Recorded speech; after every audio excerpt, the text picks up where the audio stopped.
আমরা যারা ট্রাভেলিং করি বা এক দেশ থেকে অন্য দেশে বিমানের মাধ্যমে ভ্রমণ করি তখন কিন্তু আমাদের এয়ারপোর্টের মধ্যে ইন্টারনেট ব্যবহার করা খুবই একটা প্রয়োজন হয়ে যায়।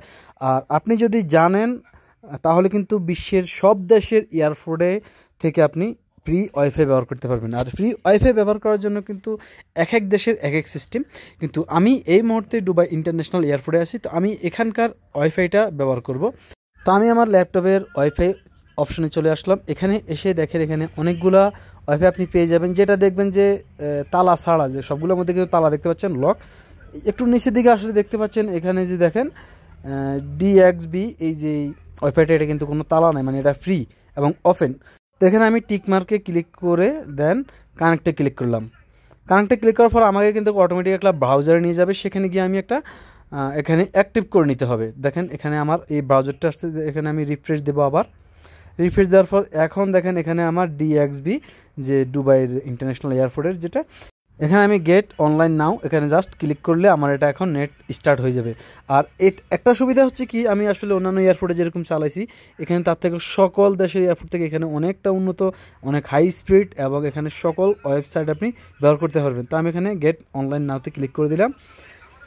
অনলাইনে ক্লিক করার পর একটু অপেক্ষা করবেন, দেখেন আপনার সামনে আবার এরকম একটা পেজ চলে আসবে। জাস্ট আমার এটা কিন্তু স্টার্ট হয়ে গেছে। এখন আপনি যতক্ষণ ইচ্ছা এটা ব্যবহার করতে পারেন। দেন আমার এটা কিন্তু ওয়েলকাম টু টার্মিনাল 2। তো এখানে আমি 2 নম্বর টার্মিনালে আছি এখন, যার জন্য আমার এখানে সব লোকেশন সব চলে আসছে। আর দুবাইয়ের ইন্টারন্যাশনাল এয়ারপোর্টে একটা সুবিধা হচ্ছে কি, সকল জায়গার মধ্যে আপনি এই সুযোগটা পাবেন, যেটা আমি আসলে বাংলাদেশে এই সুযোগটা পাইনি। যেমন বাংলাদেশের মধ্যে আমি যখন ইমিগ্রেশন এরিয়ায় ছিলাম শুধুমাত্র তখন কিছুক্ষণের জন্য পেয়েছি, পরবর্তীতে আমি আর এই সুবিধাটা পাইনি।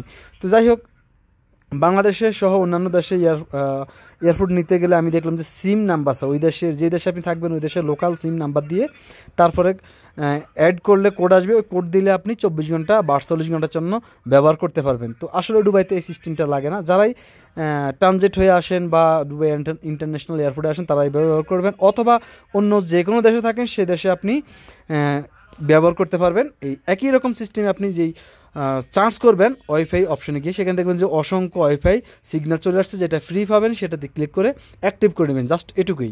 আরেকটা জিনিস আমি যেটা দেখলাম, মালয়েশিয়া এয়ারপোর্টে যখন আমি ব্যবহার করছিলাম কালিয়া এয়ারপোর্ট, তখন কিন্তু আমার জাস্ট পাসপোর্ট নাম্বারটা দিয়ে আমি ইন্টারনেটটা ওয়াইফাইটা অ্যাক্টিভ করে নিয়েছি। কিছু কিছু জায়গায় দেখবেন যে আপনার পাসপোর্ট নাম্বার চায়, সেখানে পাসপোর্ট নাম্বার দিবেন, আর যেখানে সিম চায় সেখানে সিম নাম্বার দিবেন। আর সিম নাম্বার না থাকলে আর কিছু করার নাই, ফ্রিটা খোঁজ করে দেখবেন।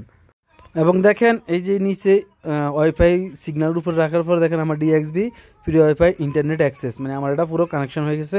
এখন আমি আমার স্কাইপি থেকে কল দেবো, যেহেতু আমার এখানে ফোনের মাধ্যমে আমার সাথে কিন্তু ফোন নাই, জাস্ট ল্যাপটপটাই আছে। তো আমি স্কাইপির মাধ্যমে কল দেবো। কল দেওয়ার জন্য আমি আমার স্কাইপিতে আসলাম। দেন এখানে আমি অডিও কল বা ভিডিও কল যেটা ইচ্ছে সেটা দিতে পারবো। আমি জাস্ট প্রথমে অডিও কল দিলাম। তো এইভাবে কিন্তু আপনারা সকল সাইট কিন্তু ব্যবহার করতে পারবেন। যদি আপনার মেসেঞ্জার, হোয়াটসঅ্যাপ এগুলো থাকে সেগুলো আপনি ব্যবহার করতে পারবেন। তো এখানে আসলে কানেক্টিং দেখাচ্ছে, এখনও রিঙ্গিং হয় নাই। আমি যাকে কল দিলাম সেই আইডিটা এখন অফ আছে, মানে তার হয়তো নেট নাই, যার জন্য এখানে এরকম। তো আমি এখানে একটা মেসেজ লিখে দিলাম, দিয়ে আমি সেন্ডে ক্লিক করলাম। দেখেন আমার মেসেজটাও কিন্তু চলে গেছে। যাই হোক, এইভাবে আপনার সকল সাইট ব্যবহার করতে পারেন। দেন এবার আমি চলে যাব ক্রোম ব্রাউজারে।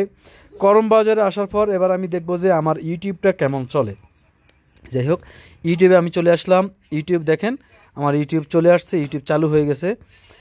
ইউটিউবে এখানে সকল কিছু আপনারা উপভোগ করতে পারবেন ইউটিউবে। দেন এখানে আমি আরও একটা সাইট খুলব। এখানে আমি প্লাস বাটনে ক্লিক করে আরও একটা নিউ ট্যাব খুলে নিলাম। দেন এখানে আমি এবার আমার ফেসবুক আইডিটা দেখব, মানে ফেসবুক চলে কি না। আমি ফেসবুকটা ওপেন করে দেখি, হ্যাঁ আমার ফেসবুকটা চলছে। ফেসবুক থেকে আপনারা ফেসবুকে কিন্তু আসলে মেসেঞ্জারের মাধ্যমে কল দেওয়া যায়। আপনি যদি মেসেঞ্জার অ্যাপস অ্যাড করে থাকেন তাহলে মেসেঞ্জারের মাধ্যমে কল দিতে পারবেন। তো আমার ফেসবুক চলছে, আমি এটাকে আরও একটা নিউ ট্যাব খুলে এবার আমি হোয়াটসঅ্যাপটা ওপেন করব। তো হোয়াটসঅ্যাপ ওপেন করার জন্য দেখেন আমি জাস্ট হোয়াটসঅ্যাপ এখানে চলে আসলাম। আমার হোয়াটসঅ্যাপ অ্যাপও আছে, যাক আমি এখন লিঙ্কের মাধ্যমে দেখি আমার হোয়াটসঅ্যাপটা চলে কিনা। দেখেন এখানে আমার হোয়াটসঅ্যাপটা ওপেন করার সাথে সাথে হোয়াটসঅ্যাপের যেই মেসেজগুলো দেখেন, অসংখ্য মেসেজ এগুলো এসে জমা হয়ে গেছে। তো আসলে আমার একটা কাজ করতেছে, আপনারা এটা বোঝাচ্ছি আপনাদেরকে যে আমার হোয়াটসঅ্যাপ যতগুলো আইডিয়া আছে সবগুলো কিন্তু কাজ করতেছে। যাই হোক, এই ট্যাবগুলো আমি এবার আস্তে আস্তে সবগুলো ক্লোজ করে দিচ্ছি। ফাইনালি আপনারা যদি এক দেশ থেকে অন্য দেশে ভ্রমণ করেন তাহলে এইভাবে ফ্রি ওয়াইফাই চালাতে পারবেন, সকল সুযোগ সুবিধা নিতে পারবেন। আর যেই দেশগুলোতে যেমন ছোটো এয়ারপোর্টগুলোর মধ্যে আপনারা দেখবেন যে হয়তো আপনার লোকাল নাম্বারটা চাইবে, সেক্ষেত্রে কিন্তু ফ্রি ওয়াইফাই পাবেন না লোকাল নাম্বার না দেওয়া পর্যন্ত। মানে আপনার লোকাল নাম্বারটা দিয়ে আপনাকে অ্যাক্টিভ করে নিতে হবে। তো আপনার যদি লোকাল নাম্বার না থাকে তাহলে কি করা, আর কিছু করার নাই। আশা করি বুঝছেন। তারপর যদি বুঝতে সমস্যা হয় কমেন্টে লিখবেন। আজকের জন্য পর্যন্তই। বাই বাই, টাটা, আসসালামু আলাইকুম।